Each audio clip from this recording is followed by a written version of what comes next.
Hello and welcome to the Cineposium podcast. My name is Martin Ibarra Ramos. And I'm Alex Apicella. And this is our second official episode, but our first program episode.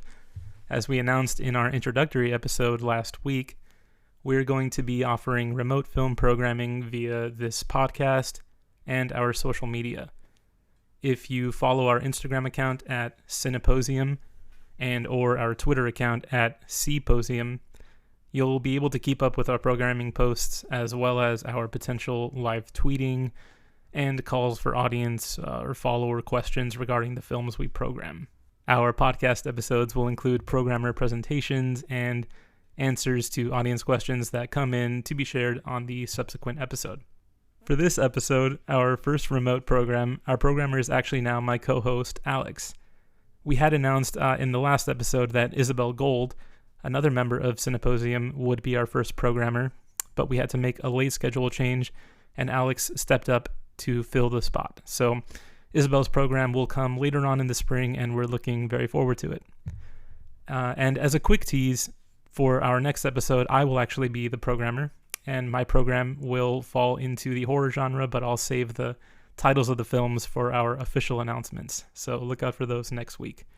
And without further ado, I'd like to invite Alex to present their program for you all. So Alex, the floor is yours. Thank you for having me.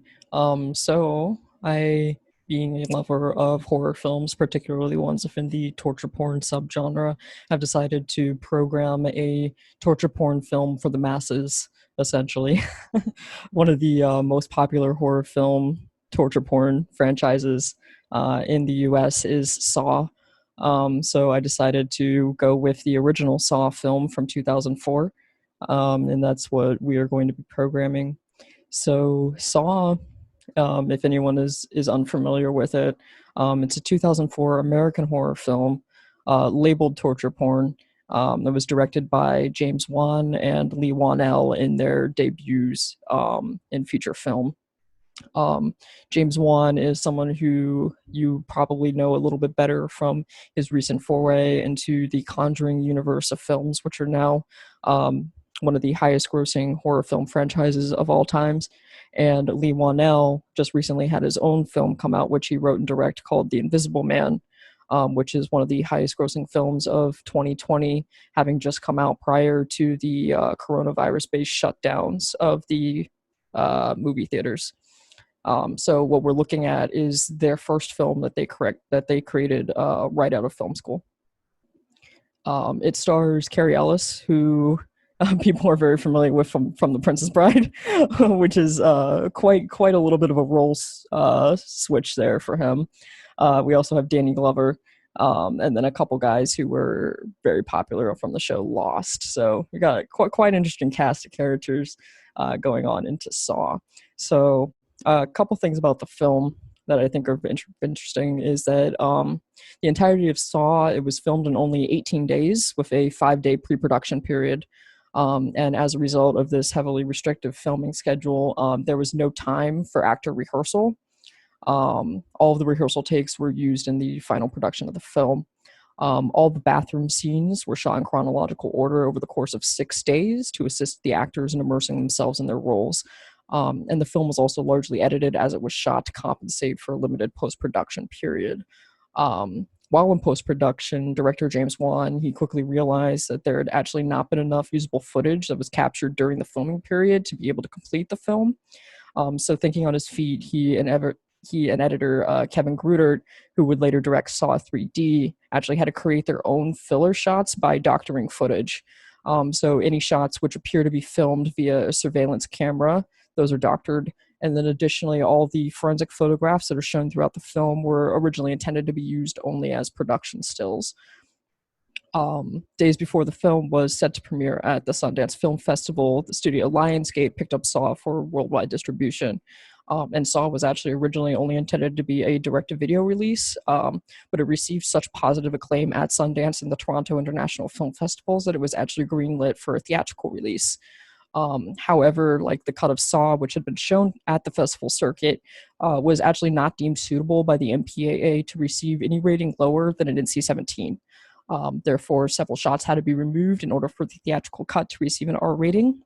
And such edits include the removal of extended sequences of gore and actually a sound alteration, which is, I think, fairly unique. We don't see very many films that get censored in audio as well as visual. So on that note, since it does exist two different cuts of the film, the version of Saw that we're going to be screening will be the NC-17 rated one, the original uncut theatrical director's cut. Sorry, the original uncut director's cut, not the theatrical cut. Just because I feel as though screening the film in its entirety in the version that the director had created, it feels more authentic than watching an MPAA butcher cut, is what we like to call them, because they butcher the content of the film. After its theatrical release, Saw grossed $18.2 million during its opening weekend alone. That made it 15 times its $1.2 million budget. And its sequel, Saw 2, was approved for production that same weekend. Wow, what success from first-time filmmakers. And Saw would later go on to gross a worldwide total of $103.9 million. It became the most profitable horror film to ever be released since 1996, Wes Craven's Scream. Breaking records, fantastic. Yeah. So, Saw, yes. Probably one of the only torture porn films that I can say has like successfully entered American culture to the point where there are figures recognizable in it. I think even if you haven't seen Saw, chances are you've heard of it, or you've at least seen the cute little Billy puppet with the spirals on its cheekbones that is very recognizable. And I have some opinions about why Saw exactly became the popular film versus, say, Hostel, which was actually the film that created the term torture porn. So, yeah. All right, great. Thank you so much for that presentation. It's fascinating stuff. I'm over here like just fascinated by all the stuff that you're saying. So I'm sure people are gonna love this information. And so now we're going to move into a segment that I'm like loosely calling the reflection segment. Essentially, Alex is going to offer some thoughts to consider after seeing the film. So if you haven't seen Saw, we recommend you pause this, watch the film first, and then come back here and listen to this segment after you've seen it. If you have seen the film, we're kind of leaving that up to you, because it may offer an opportunity to rewatch the film with a new sort of lens, consider different things as you're watching, and, engage with the film in that sort of way. So it's up to you. You don't have to do that, but, that's up to your discretion. So, keep listening if you choose. But Alex, go right ahead. I'm going to try to do this in my best ASMR voice to kind of get the thoughts flowing a little bit better. Go for it. So, when you think of the word torture, a few images might come to mind. One of these images might be of waterboarding, a torture technique in which water is poured over a cloth which covers the victim's face, causing the victim to experience a sensation of drowning. You might think of waterboarding particularly in connection to its controversial use by the United States during the War on Terror in the 2000s. Rather than the context of waterboarding, however, I would encourage you for a moment to think of the components of waterboarding, of simply cloth and water, two everyday things which are not on their own inherently threatening, but have been, in this instance, nefariously repurposed by a dark mind for even darker purposes. This dark space, this reality where human cruelty has overlapped with ingenuity and invention, is the reality in which Saw operates. Or is it? Reviewing the scenarios of torture which appear throughout the first film, which include crawl through barbed wire, walk barefoot on broken glass, and saw off your foot, we are confronted as an audience with reality. The objects of pain are familiar to us as viewers. We know that barbed wire is sharp, that glass will cut us, and that hand saws are not meant to be applied to limbs. When a man pulls a gun and shoots a bullet, we know that the bullet, if penetrating the body correctly, will kill us. There is no suspension of disbelief required because we know that the reality is that these items are dangerous, and the film uses these real objects because, well, what else is there?